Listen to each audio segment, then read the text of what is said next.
आज तुमने एक मशीन खरीदी बिजनेस के लिए, क्या ये 5 साल बाद भी उतनी ही वैल्यू रखेगी? टाइम के साथ मशीन पुरानी होती है, यूज होती है और उसकी वैल्यू धीरे धीरे कम होती जाती है। इसी वैल्यू के ग्रेजुअल डिक्रीज को अकाउंटिंग में डिप्रिसिएशन कहते हैं। डिप्रिसिएशन एसेट की कॉस्ट को उसकी यूजफुल लाइफ में डिवाइड करता है, एक ही साल में नहीं।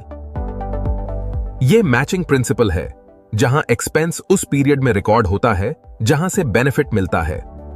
इस वीडियो में हम डिप्रिसिएशन, कैलकुलेशंस, जर्नल एंट्रीज और एसेट डिस्पोजल सब कुछ आसान तरीके से समझेंगे।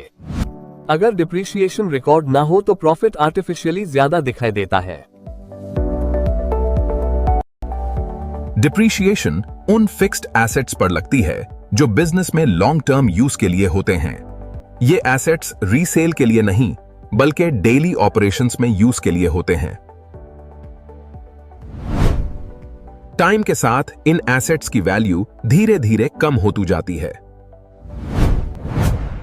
लैंड पर डिप्रिसिएशन नहीं लगता क्योंकि उसकी यूजफुल लाइफ अनलिमिटेड मानी जाती है। इन्वेंटरी पर डिप्रिसिएशन नहीं लगती क्योंकि वो सेल के लिए होती है, यूज के लिए नहीं।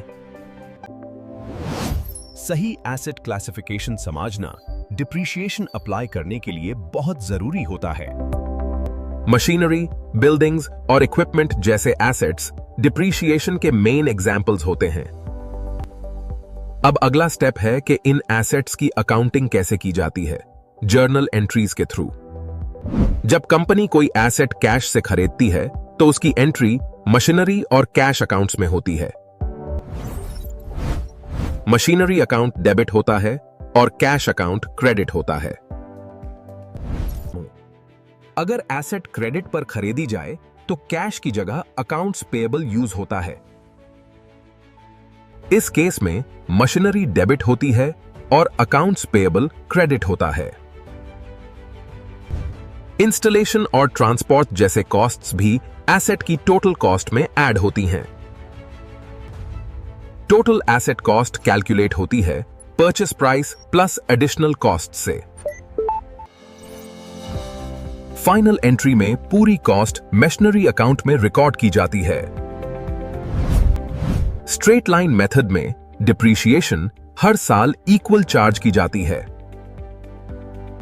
इस मेथड का फॉर्मूला है cost minus residual value divided by useful life. Example के लिए कॉस्ट 5,30,000, रेजिडुअल वैल्यू 30,000 और यूजफुल लाइफ 5 इयर्स है। कैलकुलेशन के बाद ईयरली डिप्रिसिएशन 100,000 आती है। हर साल सेम अमाउंट चार्ज होती है, जो इस मेथड को सिंपल बनाता है। एसेट की बुक वैल्यू हर साल इक्वल अमाउंट से कम होती जाती है। हर साल के एंड पर डिप्रिसिएशन एक्सपेंस रिकॉर्ड की जाती है। डिप्रिसिएशन एक्सपेंस डेबिट होती है और अक्यूमुलेटेड डिप्रिसिएशन क्रेडिट होता है। डिप्रिसिएशन एक्सपेंस प्रॉफिट को कम करती है और रियलिस्टिक अर्निंग शो करती है। अक्यूमुलेटेड डिप्रिसिएशन टोटल डिप्रिसिएशन को टाइम के साथ कलेक्ट करती है। बैलेंस शीट में एसेट की net book value cost minus accumulated depreciation होती है। डिप्रिसिएशन फाइनेंशियल रिपोर्ट्स को एक्यूरेट और रिलायबल बनाती है। जब एसेट बेचा जाता है तो उसकी बुक वैल्यू कैलकुलेट की जाती है। Book value cost minus accumulated depreciation होती है।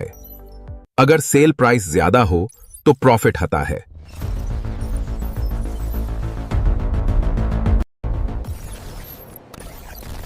अगर सेल प्राइस कम हो तो लॉस होता है।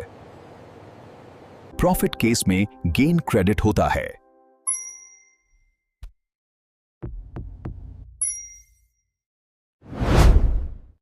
लॉस केस में लॉस डेबिट होता है।